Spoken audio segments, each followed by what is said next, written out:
गांव की ज़िंदगी जो बेस्ट ज़िंदगी है। गांव में रहने में इंटरेस्ट है। जो गांव की संस्कृति है वो शहर में नहीं मिलेगी। शहर में पड़ोसी पड़ोसी को नहीं जानता। यहाँ गांव में एक कांटा भी लग जाओ तो पूरा गांव इकट्ठा हो जाए। दोस्तों आदाब, नमस्कार, सत श्री अकाल। कैसे हैं आप सभी? और मैं उम्मीद करता हूँ आप बहुत अच्छे होंगे। आज आप हमारे सामने ठाट बाट और हुक्का बाट आपने सामने देख रहे होंगे। क्यों बैठे हैं, इन सवालों के जवाब भी आपको जल्द मिलेंगे, क्योंकि आज हमारे पास गाज़ियाबाद की एक ऐसी शान है जो आज भी गांव में बसती है, दिलों में बसती है, जिनका नाम है आनंद नागर इकला। कि जब लोगों के पास पैसा आता है, दौलत आती है, बिजनेस, बड़े बड़े बिजनेस होते हैं, तो वो शहर की तरफ चलते हैं, बड़ी बड़ी मकान बनाते हैं, हवेलियाँ बनाते हैं, अपार्टमेंट बनाते हैं, फार्म हाउस बनाते हैं। लेकिन एक ऐसे शख्स आप हैं जो आप डासना के क्षेत्र में रहते हैं और अपने गांव में ही आपने एक हवेली बनाई है। पीछे काफ़ी शानदार हवेली है आपकी, और पेड़ हैं, गाड़ियाँ हैं, सब कुछ हैं। तो आपने ऐसा क्यों सोचा कि मुझे गाँव में रहना चाहिए, शहर में नहीं? अफसर भाई, पहले तो आपका बहुत बहुत धन्यवाद कि आप आए। और दूसरी बात यूँ कि हम समाज से जुड़े हुए लोग हैं जी। हम चुनाव भी लड़े हैं, जिला पंचायत सदस्य भी रहे हैं, कबड्डी से भी जुड़े हुए हैं। हमारा गांव से और क्षेत्र से एक विशेष लगाव है। और हम इस बात को मतलब सोच भी नहीं पाए कि हमको शहर जाना चाहिए। अपनों के बीच में जो रहने में मज़ा है, जो गांव में रहने में इंटरेस्ट है, जो गांव की संस्कृति है वो शहर में नहीं मिलेगी। शहर में पड़ोसी पड़ोसी को नहीं जानता। यहाँ गांव में एक कांटा भी लग जाओ तो पूरा गांव इकट्ठा हो जा, पूरा क्षेत्र इकट्ठा हो जा, तो अपनों को छोड़ के क्यों जाएंगे। और गांव है, यहीं मन लगता। सुबह शाम जब तक हम किसी के पास जाके ना बैठे, कोई हमारे पास आके ना बैठे, तो फिर क्या हो। शहर में तो अगर आपके पास काम है तो या तो काम के पीछे भागो, या फिर अपने घर में खाना खाओ और लेटो और टीवी देखो, और कोई दूसरा काम नहीं है। यहाँ तो गांव में ये पता चल जाओ भाई उधर कोई दिक्कत है, पूरे गांव में दिक्कत है, आसपास गांव में कोई दिक्कत है, तो आदमी जाएगा। शहर में पहुंचने के बाद तो इन सारी चीज़ों को कोई ध्यान जाएगा नहीं आदमी का। और जाएगा भी तो मान लिया आप गौतम बुद्ध नगर में या ग्रेटर नोएडा में रह रहे हो, नोएडा में रह रहे हो, या गाजियाबाद में कवि नगर, राजनगर, या कहीं भी आप रह रहे हो, तो फिर आपका मन नहीं करेगा आप गाँव चलो। तो गांव की ज़िंदगी जो बेस्ट ज़िंदगी है। और सबसे अच्छा यही लगता। अच्छा, एक छोटा सा सवाल है आपसे। सुबह किस टाइम उठते हैं, किस टाइम सोते हैं, और उसके बीच में क्या क्या आप लोग करते हैं, वो सारी चीज़ बताएं। सुबह के टाइम में करीब 4:30 बजे उठता हूँ। सबसे पहले उठने के बाद में हम भैंस रखते हैं, पशु रखते हैं, उनका मतलब चारा डालना, न्यार करना, फिर दूध निकालना, दूध निकालने के बाद में फिर घूमने जाना, उसके बाद आके अपना हुक्का भरना, बैठना और हुक्का पीना। उसके बाद फिर किसी काम की तैयारी करेंगे। अच्छा। हाँ जी। और फिर दिन में ये कि भाई हम कबड्डी से भी जुड़े हुए हैं, कहीं ना कहीं वो भी लगा रहे। और बड़े सौभाग्य की बात आज आप पाए हो, आज उत्तर प्रदेश की टीम नेशनल गेम में फाइनल खेल रही है। और ये मेरा दुर्भाग्य, किसी कारणवश घर में शादी, परिवार में शादी होने की वजह से मैं वहाँ नहीं पहुँच पाया। सीजन चल रहा है शादियों का। हाँ जी। तो मैं थोड़ा सा कबड्डी के बारे में भी आपको बता दूं। बताइए। कि जो हमारे प्रदेश महासचिव राजेश कुमार सिंह जी, उन्होंने इतना बढ़ावा जिले को भी, खिलाड़ी को भी, और जो एसोसिएशन है वो बहुत प्यार से रखते हैं। मैं पिछले 1.5 साल से जुड़ा हुआ हूँ। मुझे ऐसा लगता है शायद मतलब बरसों से वो मुझे जानते हैं, और खेल के प्रति बहुत समर्पित है। इतनी अच्छी टीम, इतनी संतुलित टीम बनाई है कि आज हम फाइनल खेल रहे हैं। 4:30 बजे फाइनल होगा आपके हरिद्वार में। अच्छा। तो कहीं ना कहीं खेल से जुड़े हुए हैं। जिले में जितनी भी एकेडमी चल रही है, मैं अक्सर अगर फ्री होता हूँ तो कहीं ना कहीं पहुँच जाता हूँ। शाम को फिर अपना वही काम है, अपने घर का काम भी देखना, खेत का भी देखना, और फिर अपने घर रहना। अच्छा, अपने जो घर में सब्जियां कौन कौन सी लगा रखी हैं आपने? घर में लगभग सारी सब्जी। अच्छा, तो घर की सब्जी खाते हो? घर की सब्जी बिना किसी खाद के। अच्छा। सारी की सारी अपने गोबर का खाद डालना। कोई स्प्रे नहीं, कोई डाई नहीं, कोई यूरिया नहीं, मतलब किसी तरह का कोई केमिकल नहीं। अब भी जैसे पालक है, मेथी है, सरसों है, प्याज है, और बैंगन है, टमाटर है, और मूली है, सलजम है, मतलब घर के यूज की सारी चीज़ घर में ही उगाते हैं। हाँ। अच्छा, एक दौर आया था बहुत ही कह सकते हैं कि ऐसा दौर कभी ना आए, लॉकडाउन जी। तो लॉकडाउन में लोगों को ऑक्सीजन नहीं मिल पा रहा था जी। अगर ऑक्सीजन की बात इसलिए आ रही है क्योंकि आपके चारों तरफ जो है पेड़ ही पेड़ हैं। कितने पेड़ लगा रखे हैं आपने? करीब 350 पेड़ हैं। 350 पेड़। हाँ। एक घर के अंदर? एक घर के अंदर। अच्छा, तो लॉकडाउन में जो है कैसा वक्त जो है बीता था आपका? क्या क्या आप लोगों ने करा? कौन कौन लोग आपके पास आते थे? इसी घर में बिताया या कहीं और बिताया आप? नहीं, घर पे ही जी। कैसे कैसे बिताया, क्या क्या हुआ था? ऐसा था कि दिन में तो उस टाइम पे दरअसल लोग बाग डर तो बेहिसाब गए हैं, लेकिन ये है कि गांव का कल्चर बिल्कुल अलग होता। 2-4 दिन तो बंद रहे, फिर आपस में फ़ोन पे बात हुई। तो अक्सर इसी पार्क में बैठ के हमारी पूरी टीम, जिसमें विजयपाल मुखिया जी, टीकम नागर भाई, है हमारा छोटा नितिन प्रधान जी, अशोक प्रधान जी, मतलब कम से कम 8-10 लोग, देवेंद्र रामनिवास, मतलब जसबीर, ये मतलब 10-12 लोग हम ऐसे थे कि रोजाना शाम को कई घंटे इसी पार्क में बैठना, कई मतलब सारे में ऐसे घूम के बैठ जाते थे इसमें दूर दूर। अच्छा।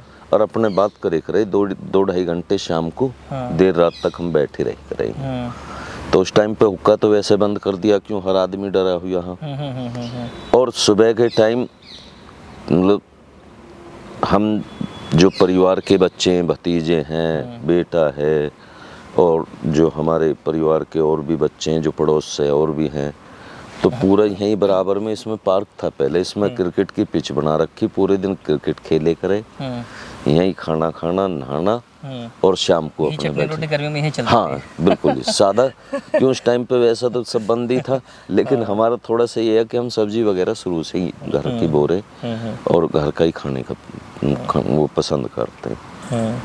आजकल जैसे अब गर्मियों को वो आएगा, लोग बाग घिया अगर बाजार से आप लेकर आओगे तो पकाने में भी दिक्कत होती है। तो ये एक दिन खाली, दूसरे दिन पसंद नहीं करोगे। हम ये कह रहे हैं हमारे रोजाना ही पूरी गर्मी यही बनेंगे। अच्छा। हाँ जी, मतलब स्वाद जो है बिल्कुल अलग हटका होता। अच्छा, हमने ये भी सुना है आपके बारे में कि आपकी जो ये फार्म हाउस है, घर है मतलब, तो इस घर में यहाँ जो काफ़ी दूर दूर से जो है शूटिंग करने के लिए काफ़ी लोग आते हैं, काफ़ी मूवीज शूट हुई हैं, तो उस बारे में क्या कहेंगे आप? कैसे कैसे होता है, मतलब फ़ोन आते हैं, क्या होता है? फ़ोन अब भी आते हैं जिसमें। अच्छा। अब से पहले तो ये है कि ज़्यादातर हुई बहुत, मुंबई तक आई थी। अच्छा। हाँ जी। और अभी पीछे हरेंद्र नागर हैं, वो एक रागनी की शूटिंग करके गए। अच्छा। वो आगे। हाँ। और जब आगे तो मने किससे करा? अच्छा, कभी आपने चार्ज लिया कुछ कभी शूट करने का? कोई पैसा नहीं। अच्छा। कोई चार्ज नहीं। तो कैसे कैसे होता है, क्या क्या होता है, मतलब बताएं। जब वो आते हैं तो हम तो अपने आप को इधर शिफ्ट कर देते हैं। अच्छा। बराबर वाले घर में। अच्छा। और पूरा घर उन्हें सौंप देते हैं। हाँ। और खाना रहना, कोल्ड ड्रिंक, समोसे, रोटी, वो अगर उनमें भी लेडीज हैं। हाँ। तो हेल्प के लिए वो खुद ही लग जाते हैं। अच्छा। और बिल्कुल एक परिवार की तरह रखते हैं हम तो। जहाँ तक बात आई चार्ज की, भाई चार्ज का तो मतलब ही चार्ज का तो मतलब ही ना, तो यही पहचान बन जाती है आनंद नागर जी की। अच्छा, तो कभी ऐसा कोई दूर से लोग आए हों, आप उन जो है जैसे कि किसी शूटिंग लगा हो, मतलब कैसा फील होता है आपको जब वो लोग आते हैं, हमें शूट करना है, क्या कहते हैं आपकी जो इसके जो हवेली है, ये देख करके कोठी है, ये सब चीज़ें हैं, क्या कहते हैं वो लोग? वो तो बाद में मतलब पीछे जब ये मुंबई से आए हैं तो शायद वो 10-12 लोग थे। उसमें लड़के भी थी, लड़की भी, लड़की या लड़के दोनों ही थे। तो हमने तो उन्होंने अपना सब कुछ सौंप दिया। जब वो रात को 10:30-11 बजे फ्री हुए तो उन्होंने खाने की बात थी। मगर भाई खाना एक साथ बैठ के खाएंगे, यहीं बनाएंगे, यहीं खाएंगे। तो उन्होंने, हमने सबने बैठ के नीचे ही खाना खाया। अच्छा। और यहीं बनाया। उन्होंने खुद मतलब सारे काम करवाए साथ लग के। तो अच्छा लगता है एक परिवार की तरह बैठना। कोई उम्मीद लेके आ रहा तो उस आदमी को मतलब निराश नहीं करना चाहिए। अगर कोई मजबूरी है तो बात अलग है, जब मजबूरी कुछ नहीं है तो क्यों निराश करेगा? कोई आदमी महाराष्ट्र से चल के आया, पीछे एक बार इधर से आगे थे वो ग्रेटर नोएडा से, मेरे अच्छा। हाँ, मेरा कोई परिचय नहीं। वो आगे बाहर गाड़ी उन्होंने लगा दी। कहने लगे जी एक गाने की शूटिंग करनी है। मैं कोई बात नहीं। अच्छा, उस टाइम पे वो गाना जो था, वो लड़के ठाकुर थे, अच्छा, राजपूत, तो वो कहने लगे भैया आप, मगर कोई दिक्कत नहीं, बताओ क्या हो गया, जब दरअसल वो दादरी प्रकरण चल रहा था। अच्छा, अच्छा, मगर उस बात को अलग करो, आपको एक गाना शूट करना, आप बड़े आराम से बताओ कब आओगे। यूँ कह जी हम आज ही आ जाओ शाम को, तुम आज आ जाओ, कल आ जाओ, कभी आ जाओ, कर लो, अच्छा, कोई दिक्कत नहीं इस बात से। अच्छा, हमने ये भी सुना है कि जैसे गांव वाले जो लोग हैं वो आपके घर में शादियां भी कर लेते हैं। हाँ बस देखो, गांव में यही तो होता आपस में, मान लिया जगह है हमारे पास, तो ये है कि मान लिया घर परिवार या मोहल्ले वाले हैं, शादी है कोई, पीछे ये जो हैं पड़ोसी हैं हमारे, उस टाइम पे कोरोना का ही टाइम चल रहा, तो इनके यहाँ जगह की थोड़ी कमी ही, वही यूँ के चाचा ऐसे ऐसे बात है उस तारीख में, कोई दिक्कत ना, आपको मका अपना वो बुलवा लो टेंट वाला, वो बुलवा कर जितनी उसे चाहिए उतनी बता दो, उतने को हम खाली छोड़ देंगे, तो कोई अच्छा, नहीं ये होता। घर जो है पूरा ये कितने बीघे में बना हुआ है? ये घर होगा करीब 11-12 बीघे। 11-12 बीघे में। हाँ जी। और यहाँ ज़मीन अपनी है, बाउंड्री के उधर भी हम पहिया हाईवे तक ही। हाईवे तक ही। हाँ जी, 18-19 बीघे खेत है, तो ये अपने पशुओं का चारा भी यहीं हो जा और वैसे भी काम हो जा। अच्छा, एक चीज़ है आपके अंदर कि आप जो हैं खेल को महत्व ज़्यादा देते हैं, जबकि आप राजनीति में भी बहुत अच्छा आपका रहा है, जिला पंचायत सदस्य भी रहे हैं और चीज़ें भी रही हैं, तो आप जो है राजनीति से थोड़ा सा हट के क्यों हैं? और अब किसान नेता भी हैं, कई सारी चीज़ें आपके साथ में हैं कि आप खेल को भी लेके चल रहे हैं, किसानों को भी साथ लेके चलते हैं और राजनीति भी करते हैं, तो तीनों चीज़ें एक साथ हैं, कैसे कैसे करते हैं? मस्त भाई। खेल से तो मतलब ये है कि मैं शुरू में खुद भी खिलाड़ी रहा हूँ नेशनल खेलों में। अच्छा। कबड्डी, तो उसमें जो है जब खेल से आदमी जुड़ा रहे तो जाहिर सी बात है उस खेल की तरफ रुझान भी रहेगा। और मैं करीब 1.5 साल से गाजियाबाद का सेक्रेटरी हूँ जिला कबड्डी संघ का, और पिछली बार जो हमारी टीम जो चैंपियन रही है उत्तर प्रदेश की, अब की बार यूपी पुलिस से हम हार गए मैच, बैड लक मानते हैं, वो तो ये है कि मैच है ये, इसमें कभी हार है कभी जीत है, सब चलता है, दो पहलवान अखाड़े में लड़ते हैं। हाँ, टीम अच्छा खेली, बहुत अच्छा खेली, और गाजियाबाद का एक बच्चा भी नेशनल खेल रहा, टीम का हिस्सा है, और नए बच्चे जो प्रैक्टिस कर रहे हैं, तो अगली बार जो है हमें ये लग रहा कि गाजियाबाद फिर चैंपियन बनेगा। और पूरा टाइम हम खेल पे देते हैं, बच्चों के कैंप लगते हैं 1-1 महीने के, 15-15 दिन के। अभी लड़कियों में 2 लड़की हमारे यहाँ से नेशनल खेल का ही हैं, तो खेल पे ध्यान इस वजह से भी होता, मान लिया खिलाड़ी को अगर बढ़ावा ना मिले और उनको हम टाइम ना देंगे तो फिर तो निकलने के ही ना है। और दूसरी बात यूँ कि ऊपर से हमें प्रोत्साहन मिलता, हमें छोटे भाई की तरह मानते हैं राजेश कुमार जी, तो हमारा भी हौसला और बढ़ जाता। और जहाँ तक बात राजनीति की है, राजनीति तो मैं तो सही पूछो तो शुरू में भी खिलाड़ी से ही राजनीति में आया, तो उस हिसाब में ये है कि मान लिया किसानों का कहीं आंदोलन चल रहा तो हम पे नहीं रुका जाता, हमारे खून में है वो, भाई सही गलत के उसकी जो भी लड़ाई है, किसानों के हक की लड़ाई है, तो उसमें शामिल रहना पड़ता।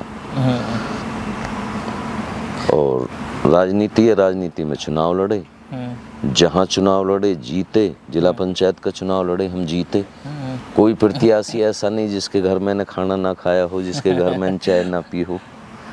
तो मेरा तो स्वभाव बिल्कुल दूसरा रहा। दायरे में मैं प्रचार करने गया, दायरे से प्रत्याशी है असलम भाई, मैंने उनको ही रात में कॉल की, मैं कहा असलम भाई कल तुम्हारे गांव में प्रचार कर रहे हैं, खाना आपके घर खाएंगे। तो चुनाव में अपनी बात कहना, अपनी बातों पर अपनी वोट मांगना। ये जो रणनीति कहाँ से सीखी आपने कि सबको आपने ये सुना था कि किसी प्रत्याशी की बुराई करते हुए तो सुना था, लेकिन आप प्रत्याशी को फोन करके ये बोलें कि भाई खाना मुझे तेरे घर खाना है। बिल्कुल बिल्कुल। ये कहाँ से सीखा आपने? ये दरअसल मेरी राजनीति जो शुरुआत हुई वो देहात मोर्चे को लेकर, प्रोफेसर राजकुमार भाटी जी हैं, मैं उन्हें अपने गुरु मानता हूँ।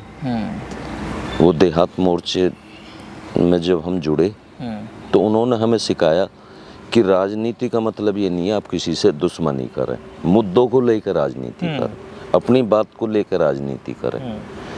तो अच्छा, वो एक बिल्कुल सरल भाषा में कहते हैं तो बहुत जल्दी समझ में आ जाती है। तो जो हम चुनाव लड़े तो ऐसा भी हुआ, जिस दिन वोट पड़ रही 16 आने में, मतलब माननीय शशि सिसोदिया जो हैं, भाई सम्मानित नाम है, परिवार का भी वैसे भी, अब उनके बेटे प्रमुख हैं। अच्छा। तो हम एक साथ पहुंच गए वहाँ घूमते हुए, जैसे वो भी जब भी पहुंचे हम भी। चुनाव के टाइम पे पब्लिक तो होती है, तो उम्र मुझसे बड़ी, मैंने जाकर नमस्ते करी, पैर छुए, तो वो रुक गई। मैंने कहा नहीं भाभी, मैं तो आशीर्वाद लेके जाऊंगा, आशीर्वाद दो आप मुझे। तो कहने लगे जीतने का तो नहीं, चुनाव तो मैं जीत रही हूँ, मगर नहीं आप मुझे ही दोगे आशीर्वाद। तो मैंने कभी वैसा नहीं रखा। चुनाव अपनी जगह मुद्दे इनका है, मैं जनता को बताऊं मैं किन बातों को लेकर आया हूँ, दूसरा अपनी बात बताए। मैंने कभी किसी की बुराई नहीं करी, मैंने कभी किसी को ये नहीं कि ये बुरा प्रत्याशी है, ये वैसा प्रत्याशी है।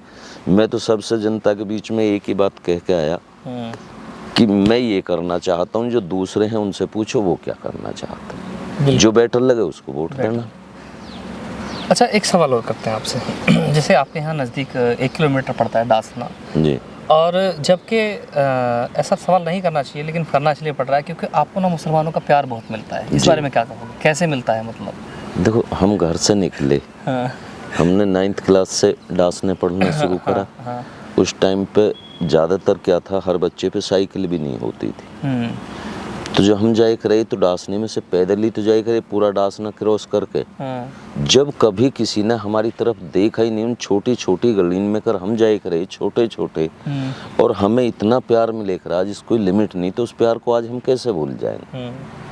मेरे डांसने में कोई मोहल्ला, कोई गली ऐसी नहीं जिसमें हम परिचित ना हो या हमसे कोई परिचित ना हो। कोई इस राजनीति से या किसी उससे थोड़ी है, वो हमारे आपसी प्यार है। हम खेत कर रहे हैं तो डांसने में, हम पड़ोसी तो हैं, हमारे आपस में डोले मिले हुए हैं। हमारा रोज का जाना डांसने में है, हमारा रोज का जाना है मसूरी, नहाल, खिचरा, पिपलेड़ा, ये सारे के सारे आज़ाद स्कूल में जितने बच्चे हम साथ में पढ़े, तो आज हमारा उनसे प्यार कैसे खत्म हो जाएगा। और रही बात यूँ कि जो अब थोड़ा बहुत वो चलता, वो तो वो उस चीज़ से तो हम बिल्कुल बहुत अलग है। क्यों, प्यार से बढ़ के दुनिया में कुछ नहीं है। और यहाँ मानव सब बराबर आया है, सब एक ही है। जो सोचते होंगे वो सोचते होंगे। हमारा तक खाना पीना आना जाना आज भी वही है। हमारे साथ इस वक्त आनंद नागर जी मौजूद हैं और आपने उनको सुना, उनकी लाइफ के बारे में जाना, घर के बारे में जाना, नेचर के बारे में जाना, राजनीति के बारे में जाना, किसान आंदोलन के बारे में जाना, लॉकडाउन के बारे में जाना, वो क्या खाते हैं उसके बारे में जाना, कैसे सब्जी उगाते हैं उसके बारे में जाना, किस टाइम उठते हैं उसके बारे में जाना, हिंदू मुस्लिम भाईचारे के बारे में जाना। तो ऐसे ही अगर आप भी चाहते हैं कि हम ऐसे ही जो है पॉडकास्ट या इंटरव्यूज़ करते रहें, तो आप भी हमें संपर्क कर सकते हैं। और अगर आपको ये वीडियो अच्छा लगा है तो चैनल को सब्सक्राइब ज़रूर कर लीजिएगा, लाइक कीजिएगा, कमेंट्स कीजिएगा और कमेंट बॉक्स में अपने कमेंट्स बताइएगा कि क्या चीज़ आपको नागर जी की अच्छी लगी।